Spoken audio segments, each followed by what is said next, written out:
रवी राणांनी हनुमान जयंतीच्या रॅलीत पैसे वाटलेले आहेत। बच्चू कडू यांची जिल्हाधिकाऱ्यांकडे तक्रार आहे। रॅलीत रवी राणांनी 1,000 रुपये वाटले असं बच्चू कडू म्हणतात।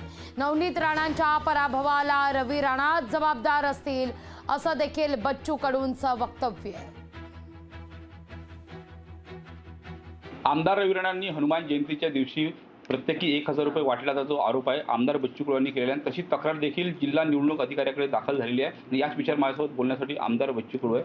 तो काय सांगणार? प्रत्येकी 1,000 रुपये वाटल्याचा आरोप केला, तशी तक्रार देखील केली, कारवाई अपेक्षित नाही। हनुमान जयंतीसारखा उत्सव पुऱ्या खेड्यापाड्यात होतो, ज्याची खायची सोय नाही, तो सुद्धा इमानदारीनं 10-15 लोकांचे जीव घालून हनुमान जयंती गावागावात चांगली केली जाते आणि अतिशय भावनिकता त्याच्यात असते, धार्मिकता पण असतं।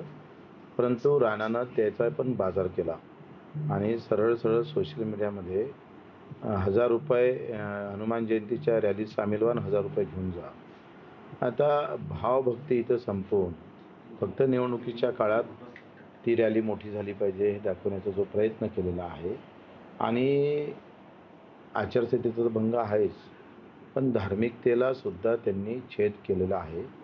अशा प्रकारची धार्मिकता जर पसरत असेल तर मला वाटते भाजपवाल्यांनी सुद्धा त्यांना समज द्यायला पाहिजे का ही पद्धत नाही आहे।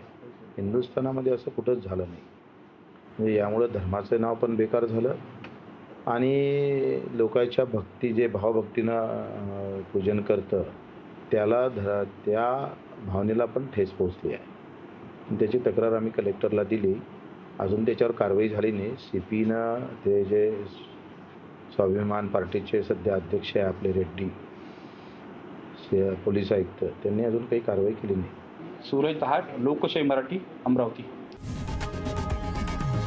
लोकशाही मराठी ऐका, पहा, जागरूक रहा।